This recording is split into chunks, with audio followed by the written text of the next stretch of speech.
Cerita diawali dengan memperlihatkan seorang pembunuh bayaran wanita bernama Nana, ya, dengan santainya menghabisi seseorang yang diketahui merupakan seorang supir pribadi dari anak ilmuwan paling terkenal di Cina. 老爷，少爷的司机死了，现场发现了一张凶手留下的照片。 Mendengar hal itu, si ilmuwan yang menyadari jika kematian si supir adalah ancaman bagi putranya pun memerintahkan pengawal pribadinya agar melindungi si anak. Namun, si pengawal langsung menolak dan menyarankan tugas itu untuk orang lain, yakni seorang wanita yang merupakan mantan tim khusus di kepolisian. 非常感谢你对我的信任，这次任务我另有人选。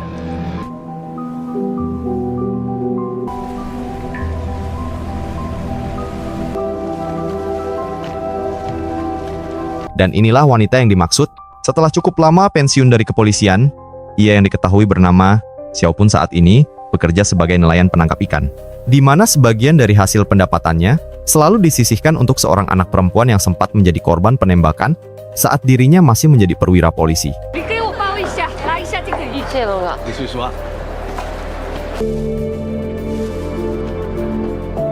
Pada waktu itu, Xiao terpaksa menembak seorang penjahat yang menjadikan anak kecil sebagai sandera, di mana kejadian itu tanpa diduga membuat si anak yang bernama Wan Wan ikut menjadi korban akibat penjahat melepaskan satu tembakan yang, apabila tidak segera dilakukan operasi, maka Wan Wan dipastikan tidak akan pernah bisa berjalan lagi.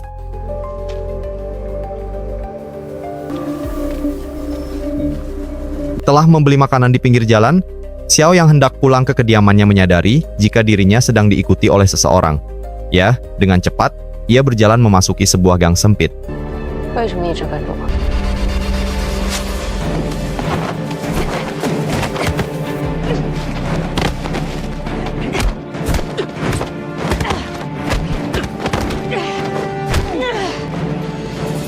Dan pria tersebut, yang bernama Gao, sengaja menemui Xiao untuk menawarkan pekerjaan. Karena rupanya dia adalah pengawal si ilmuwan yang sebelumnya sempat merekomendasikan Xiao sebagai pengawal putranya. Xiao hanya perlu melakukan pengawasan selama 7 hari, sampai si ilmuwan dan putranya melakukan kontrak kerjasama dengan sebuah perusahaan besar.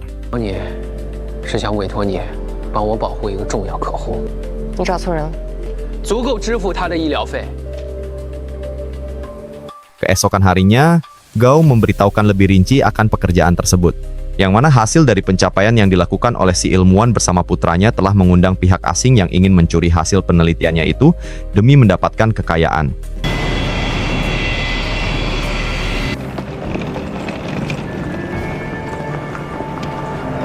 Singkat cerita, Xiao akhirnya tiba di bandara dan dijemput oleh seorang pria bernama Pat. Dalam perjalanan menuju ke tempat tujuan, si Pat memberitahu jika nanti mereka akan mendapatkan perkataan yang kurang enak dari majikannya. Harap untuk dimaklumi saja, karena dirinya sendiri belum mengetahui siapa Xiao, begitu pula dengan kemampuan yang dimilikinya.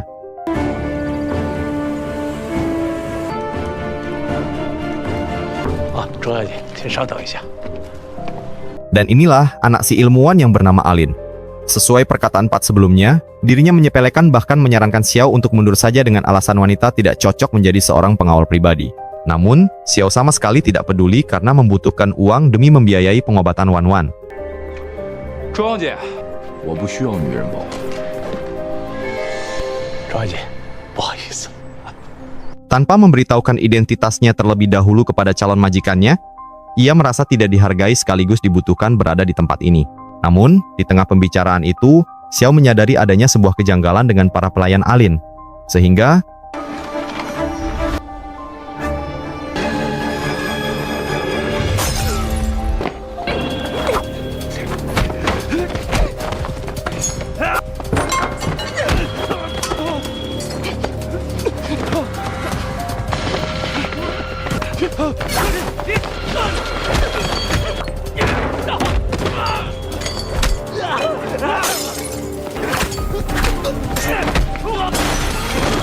ia telah berhasil mengalahkan para pelayan gedung tersebut.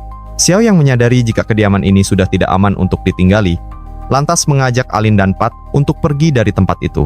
Ya, menggunakan sebuah kendaraan umum agar tidak mudah terlacak oleh para penjahat yang sedang mengincar majikannya. 车库里还有别的车，我去看一下。所有的车辆都有可能被追踪。不是，那怎么办？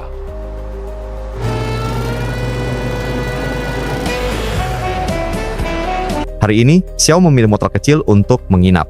di mana Pat yang juga ikut bersama mereka memberitahu jika dirinya baru saja menghubungi polisi demi meminta perlindungan. Namun, beberapa jam menunggu, malah 2 orang berpakaian premanlah yang muncul dan masuk ke sebelah kamar majikannya. Karena merasa curiga, Xiao pun segera masuk dan menutup kamar majikannya dari dalam. Ya, diam-diam mulai mendengarkan pembicaraan 2 orang barusan dengan menempelkan kelingkingnya pada tembok. Tapi apa yang terjadi? 不是怎么了？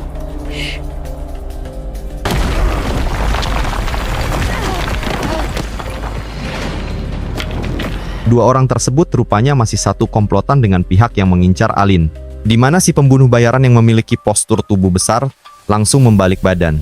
Sehingga, Xiao dan majikannya harus bekerja sama demi mengalahkan mereka.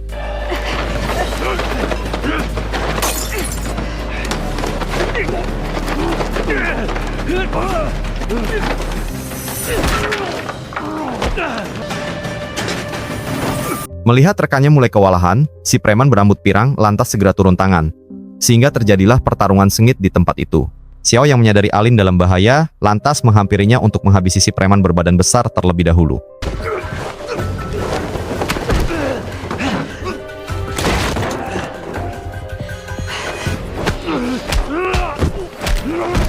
Setelah berhasil dikalahkan, si preman pirang yang tidak terima melihat rekannya dibuat babak belur pun menggunakan pisaunya untuk menghabisi Alin, di mana serangan yang dilancarkan malah meleset dan justru mengenai Pat.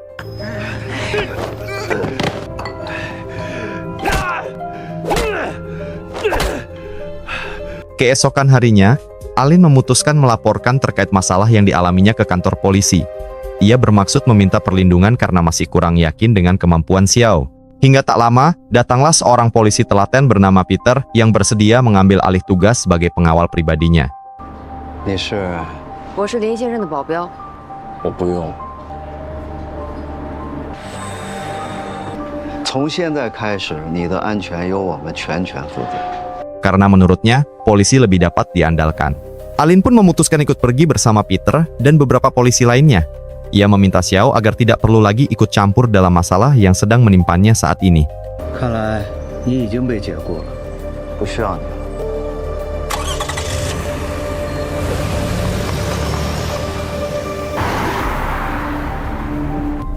我们现在去哪儿？我一定会把你送到安全的地方。 Dalam perjalanan itulah, Peter merasa ada yang janggal dengan anak buahnya yang tiba-tiba mengambil jalur lain, di mana hal itu seketika membuatnya sadar jika orang-orang tersebut bukanlah anggota dari kepolisian yang sesungguhnya. Sehingga, 你们长官是谁？ 别废话。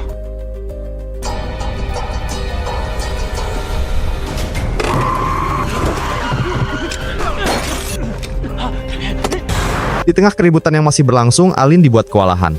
Begitu pula dengan Peter yang tentunya mereka berdua tidak menduga jika hal seperti ini akan terjadi. Sampai akhirnya,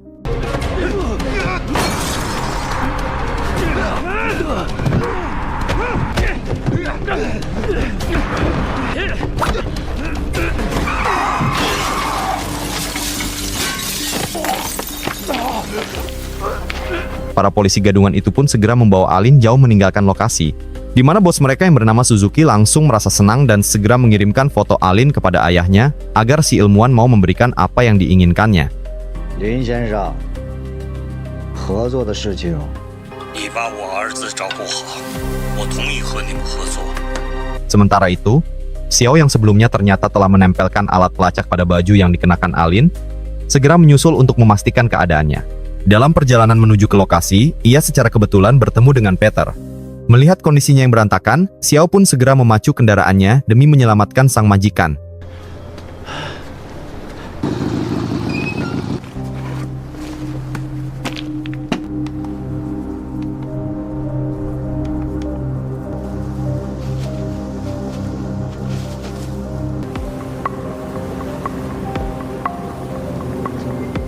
Berlokasi di pinggir pantai, Xiao diam-diam naik ke atas kapal menggunakan tali yang menjulur di hadapannya.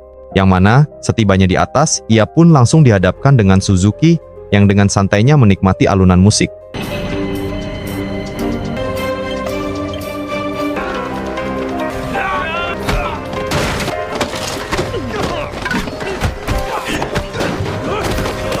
Meskipun menyadari jika saat ini ada penyusup di atas kapal, Suzuki tetap tenang. Melihat Xiao berjuang sendirian,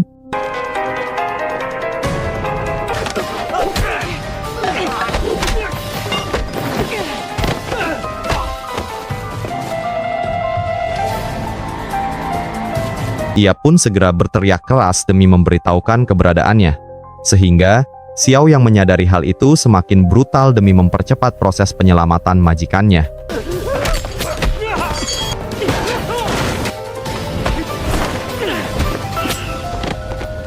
Selesai dengan para kroco, Xiao segera masuk untuk menjemput Alin. Bersamaan dengan itu, Nana akhirnya memutuskan turun tangan dengan membawa senjata api. Sehingga,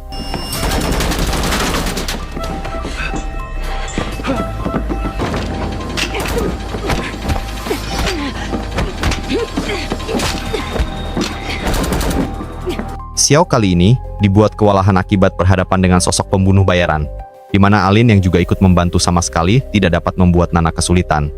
Sampai akhirnya,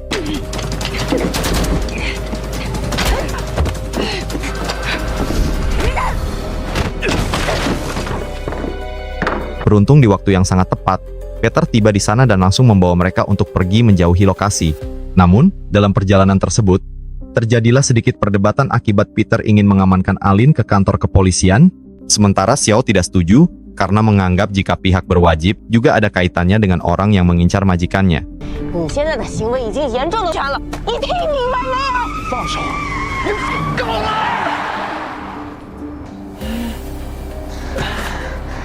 Beberapa saat kemudian, Peter mendapatkan panggilan telepon dari atasannya.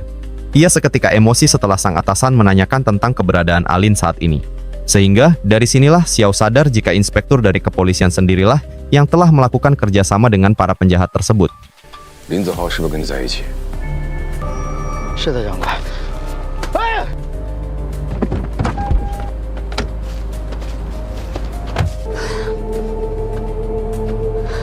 Penasaran dengan alasannya yang tetap bersikeras ingin membantu, Alin segera menanyakan hal tersebut kepada Xiao. Sehingga, Xiao akhirnya jujur terkait dirinya yang ingin membiayai operasi Wan akibat merasa bersalah atas apa yang menimpa kepadanya. 对于有些人来说，钱就是命。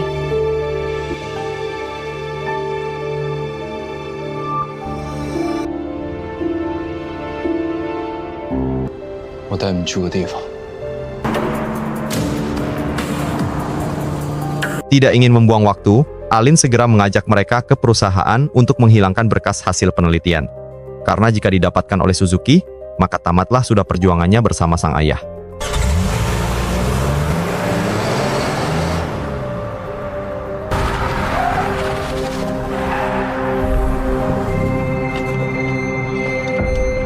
Yang selesai dengan itu, mereka pun kembali tiba di perusahaan itu. Mereka tanpa belas kasihan langsung membabi buta menghabisi karyawan yang ada di sana.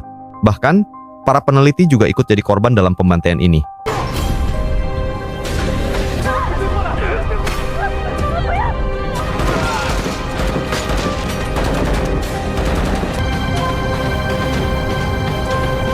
Tahu hal tersebut, inspektur polisi yang menyadari jika Suzuki kelewat batas segera menemuinya secara langsung. Ia mengancam akan memberhentikan kerjasama apabila rakyatnya ada lagi yang menjadi korban. Alih-alih merasa bersalah atas apa yang dilakukannya, Suzuki yang kepalang edan pun menghabisi si inspektur hingga maut saat itu juga.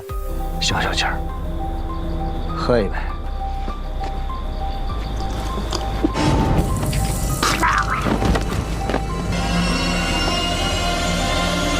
Setelah itu, Alin yang sudah tiba di lokasi berencana akan menyelesaikan sampel yang nantinya akan digunakan untuk melakukan kontrak kerjasama dengan perusahaan. Sementara Xiao dan Peter dipersilakan istirahat selama berada di tempat ini, lebih tepatnya sebelum nanti terlacak oleh para penjahat yang mengincarnya.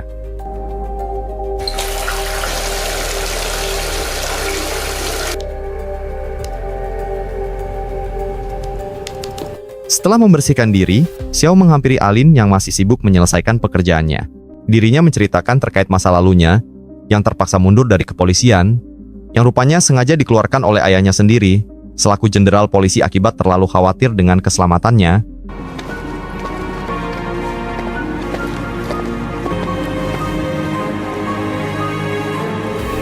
Di tengah pembicaraan, alarm tanda peringatan tiba-tiba berbunyi. Saat diperiksa melalui CCTV, rupanya Nana bersama para rekannya juga tiba di tempat ini. Peter mengaku jika dirinya lah orang yang sudah membocorkan terkait keberadaannya akibat khawatir dengan istri dan kedua anaknya yang terancam akan dihabisi oleh Suzuki. 我没得选。快走！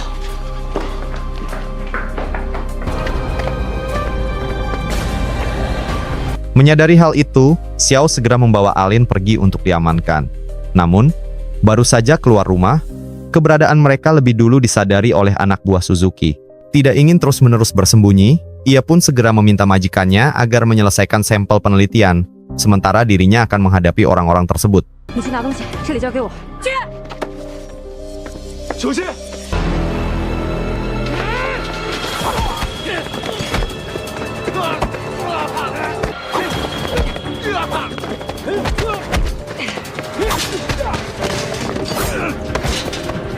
Meskipun dibuat kerepotan akibat jumlah anak buah Suzuki yang banyak, Xiao tetap bisa dengan mudah menghabisi mereka semua. Sehingga, selesai dengan itu, ia pun harus kembali berhadapan dengan Nana yang mencoba menembaknya dari kejauhan. Dan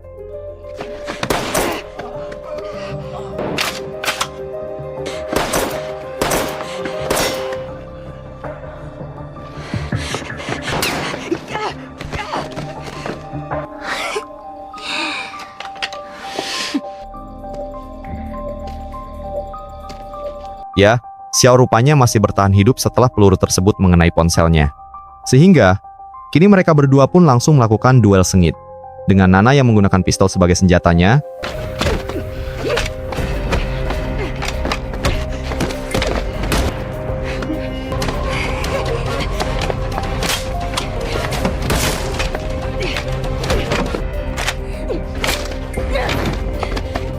setelah Xiao berhasil mengambil magazin dari pistol tersebut, Nana menggunakan teropong pistolnya sebagai senjata, di mana itu membuat pertarungan semakin seimbang sehingga Xiao jadi lebih serius menghadapinya.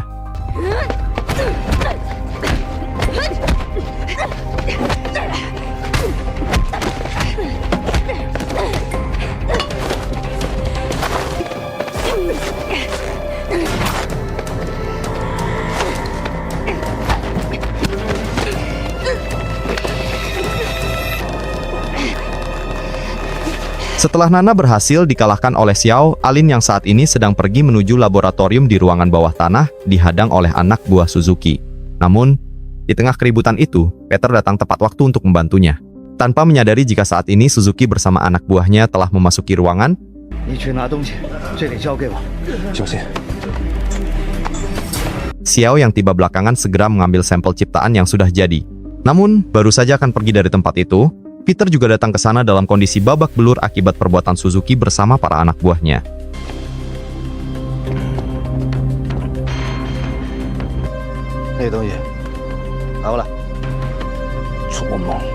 Demi mempertahankan sampel tersebut, Alin segera kembali ke ruangan sebelumnya. Sementara Xiao akan berusaha menghentikan pergerakan anak buah Suzuki yang ingin mendapatkannya.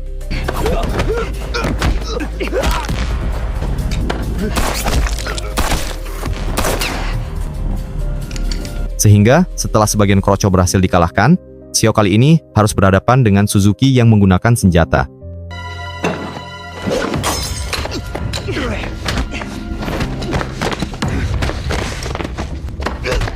Tetapi, Alin yang sudah menyimpan sampelnya ke tempat aman, mendapat masalah baru karena dua anak buah Suzuki juga ikut ke ruangan itu. Namun, dengan kemampuan bela diri yang cukup, ia pun terus mencoba bertahan hingga berhasil mengalahkan mereka.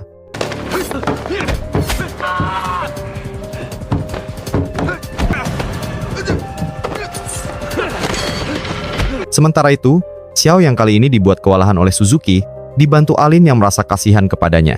Sehingga, hal itu cukup membuat Suzuki sedikit kesulitan, namun tetap sanggup berdiri untuk memberikan perlawanan dengan sisa tenaga yang dimilikinya.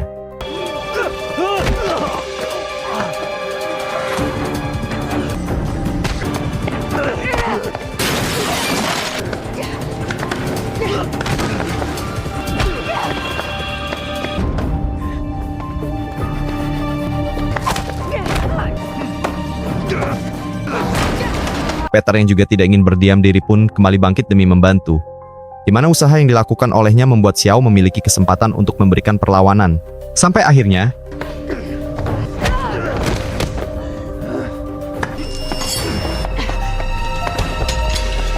Di tengah momen krusial seperti ini, Xiao untuk kedua kalinya diberatkan akan sebuah pilihan. Namun, Alin yang mengerti akan situasi segera dengan cepat menghantam kepala Suzuki.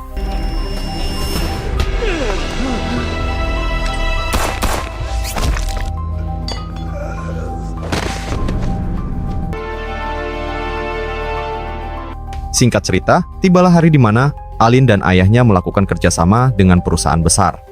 Dan di tengah acara yang masih berlangsung, Gao juga datang menghadiri acara tersebut. Karena Alin penasaran di mana Xiao saat ini, Gao pun menyarankan agar mereka pergi untuk menemuinya secara langsung. 俺的专家，他最近怎么样？ 那不如自己去看看。 Beberapa hari kemudian, Xiao dengan penuh perasaan bahagia pergi ke rumah sakit untuk menjenguk Wan-Wan yang baru siuman. Yang mana di sana, dirinya dibuat terkejut tak kalah menyadari jika majikannya ada di tempat itu. Sehingga mereka berdua lekas pergi ke pantai demi merayakan keberhasilannya sekaligus Wan-Wan yang juga sukses dengan operasinya. Dan film pun selesai. 喂，小南，我又有新的任务找你。新的地方，新的任务。他现在去找你了。